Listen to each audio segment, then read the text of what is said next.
Assalamualaikum dan salam sejahtera. Saya Dana Farhani, pengasas TV PSL. Hari ini, SK Darapin mengadakan majlis khatam Al-Quran dan Quran Haul. Jom kita saksikan.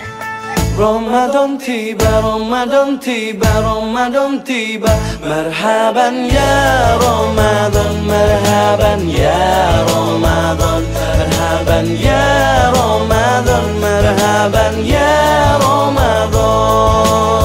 Ramadan tiba, Ramadan tiba, Ramadan tiba.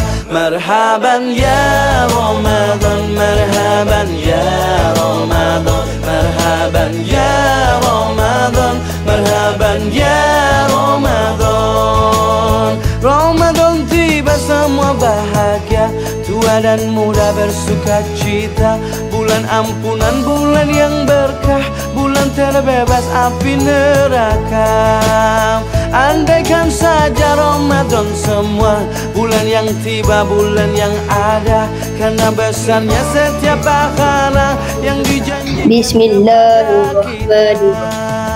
Lam yakunil ladzina kafaru min ahlil kitabi wal musyrikin munfakin hatta ta'tiyahumul bayyinah. Illa rabbihim jannatu adnin tajri min tahtihal anhar khalidina fiha abada. Radiyallahu anhu wa radu anhu.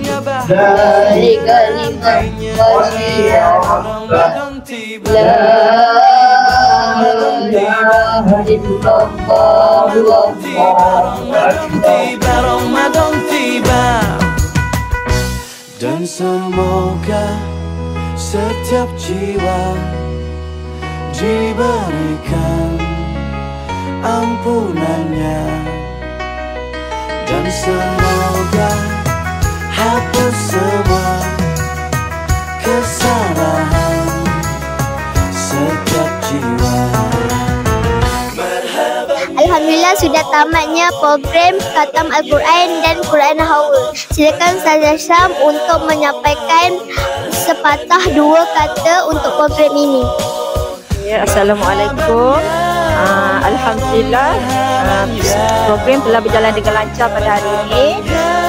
Saya mengambil kesempatan ini untuk mengucapkan ribuan terima kasih kepada semua yang terlibat dalam menjayakan program sepanjang Ihya Ramadan tahun ini. Semoga program ini dapat diteruskan pada tahun-tahun akan datang. Terima kasih.